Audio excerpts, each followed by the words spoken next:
Anyway, in the big hockey news, Jack Eichel is free from Buffalo. He got traded. To Anaheim Ducks. Quack, quack, baby. No, to the Vegas Golden Knights. So Jack Eichel can finally get his surgery, and he can get back to playing hockey in 3 to 5 months. We love that. We 3 love to it. 5 months. I'm on the edge of my seat. Like, that's what doesn't make sense, because the fusion surgery, it would have taken longer for him to recover than the disc replacement. But it's just, an NHL player hasn't had the surgery before, so ownership was... But you can't take the risk. Yeah, but, like, several other professional athletes, including, like, MMA fighters, have gotten the surgery. And that's far worse than ice hockey. Probably.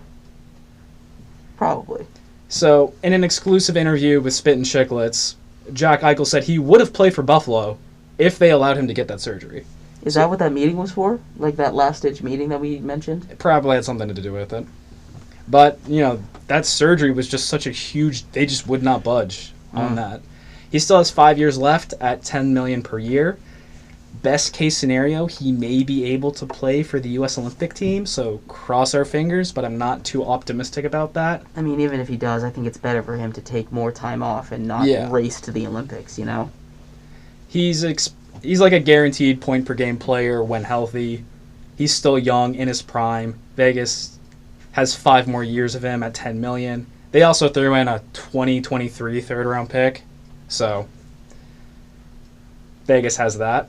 And then what Buffalo receives. So Buffalo receives Alex Tuck, Peyton Krebs, a conditional first-round pick in 2022, and a second-round pick in 2023. What's the conditions, do you know?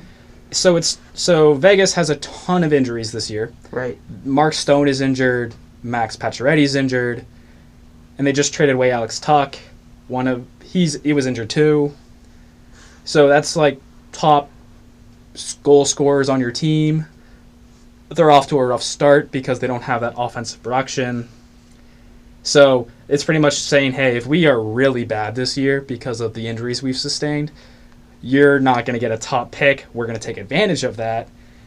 And you will just push it off to next year. And that next year's pick isn't lottery protected, but, you know, hopefully everyone's healthy by then and you have a healthy Jack Eichel.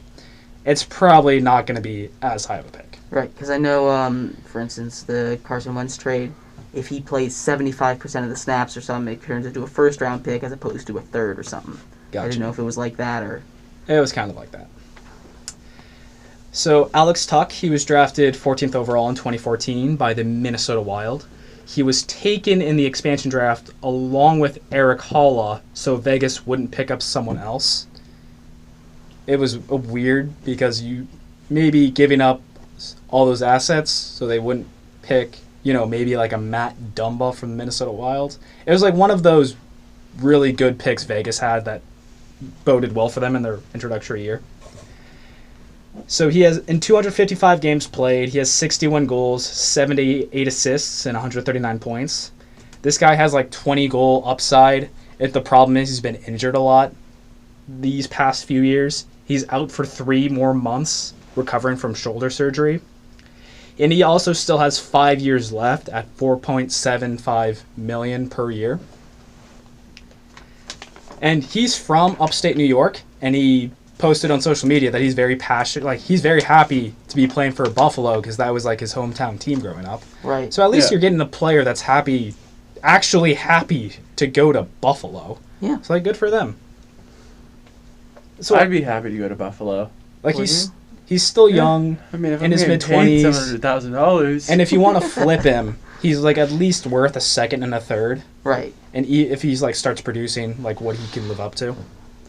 And also, Alex Tuck. Do you know the Holtby save? Yeah, I know. Yeah, that's why I remember Alex him. Tuck was the guy. No, that's why I remember him. Yeah.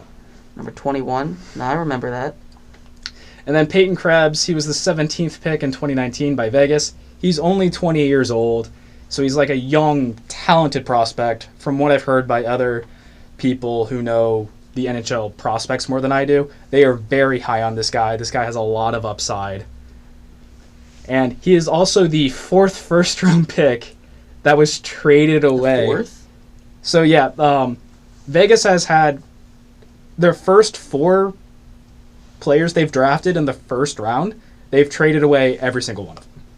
Fun. So Suzuki was traded to Montreal. Right. Cody Glass traded away in the Nolan Patrick, Ryan Ellis, 3-team trade. And Eric Brandstrom was traded to acquire Mark Stone. And Suzuki was traded to acquire Pacioretty. So, and now Peyton Krebs is also on that list. So they've pretty much taken the Los Angeles Rams strategy and was like, who needs to develop prospects when you can just trade for players you can win now with? Yeah. Which is a very fun thing to have. And so to the first round picks they have in the system, Brendan Breeson and Zach Dean, have your bags ready. Because you're probably not going to be in Vegas for much longer. Is that a threat? Well, it's just, the past 4 first-round picks have been traded away. I think that's a threat. Sounds like a threat. Sounds like a threat. It's just a trend. Clip it. What? I said clip it, Jeremy. I'm just saying. Like in the YouTube. Clip that. Yeah, I got you. Gotta save that soundbite. Shane Fredden's a hockey player. Yeah. Yeah. It's just a trend. Classic Shane. According to the trend, it looks like they're going to get traded away. It says pack your bags. We don't know what he means by that. Pack your bags It to says heaven? Who have knows? your bags ready. Mhm. Anyway, prospect with the high upside. And Vegas is currently $11 million over the cap if everyone's healthy due to long-term IR rules. Right. They are fine right now because everyone's injured. So they're going to have to trade away somebody. The trade candidates are Riley Smith, Braden McNabb, Alec Martinez, and Evgeny Dadonov. Those are the guys with salary that they could try to trade away so they don't get penalized for being over the cap. And then other people are already making the Tampa comparison where miraculously somebody's going to be injured right until playoffs and then they'll have an entire team ready that's $11 million over the cap. It's a miracle. Yeah. So I mean, they could pull a Tampa, but who knows? They may get another trade so they're above the floor by then. So it'll be interesting to see how that develops. Right. Honestly, I kind of want to see them pull a Tampa just so I can hear all the complaining about how they're over the cap, even though it's within the rules because of long-term IR stuff.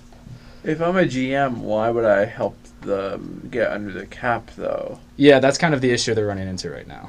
Yeah. Well, maybe you want that guy. You're like, you see him, and I see potential in him. Maybe I Yeah, but like, snag him up. if no one else is taking them, like, you can get them for dirt cheap, you know? Be like, here, I'm giving you Jeremy.